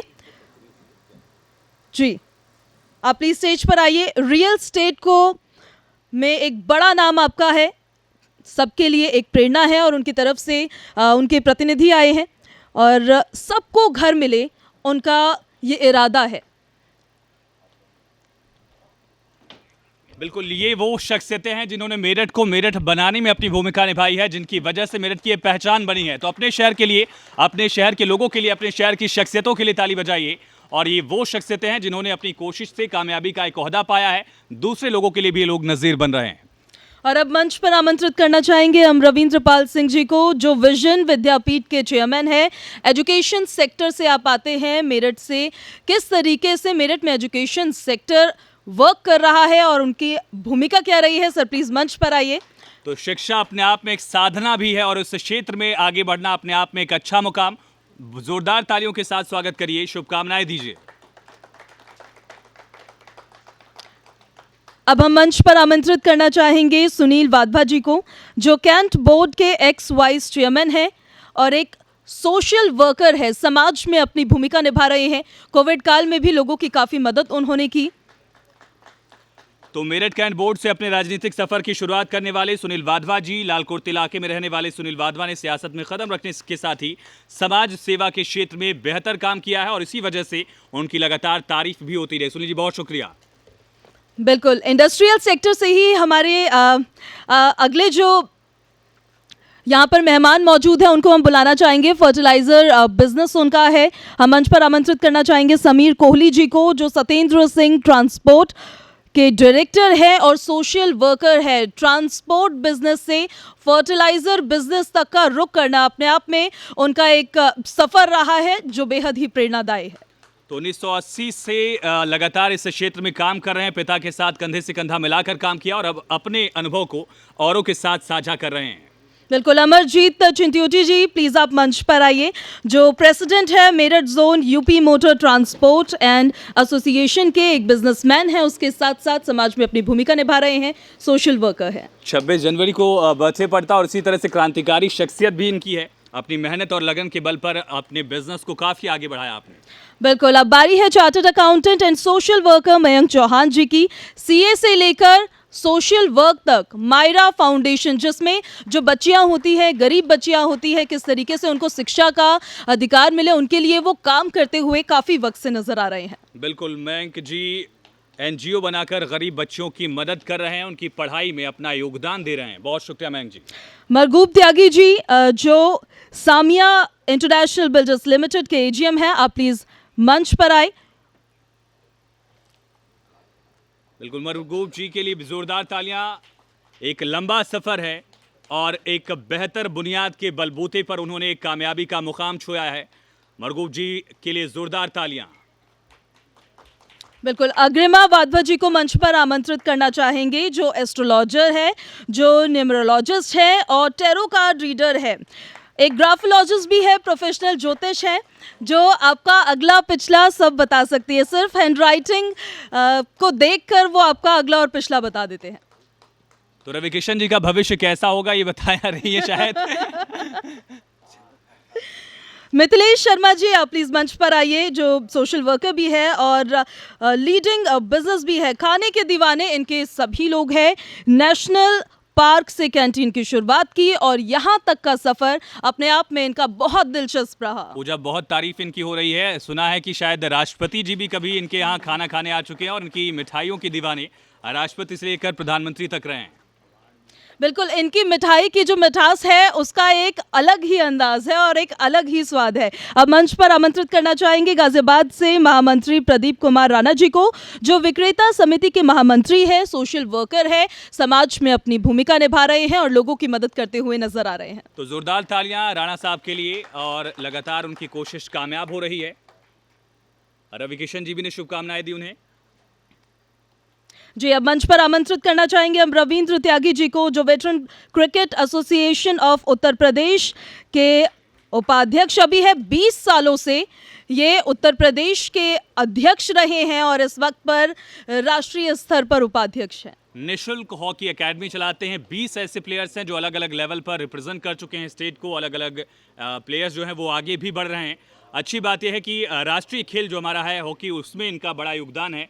आमतौर पर क्रिकेट की वजह से मेरठ की एक अलग पहचान है, लेकिन हॉकी के क्षेत्र में भी इनकी तरफ से लगातार कोशिश की जा रही है। बिल्कुल, सुधीर अग्रवाल जी, आप प्लीज मंच पर आइए। महामंत्री organisation of chemist and druggist, Azamgarh से आप आते हैं। अग्रसेन महिला विद्यालय के प्रबंधक है, उद्योग व्यापार प्रतिनिधि मंडल के प्रदेश उपाध्यक्ष है। जोरदार तालियों से इनका भी मंच पर स्वागत कीजिए।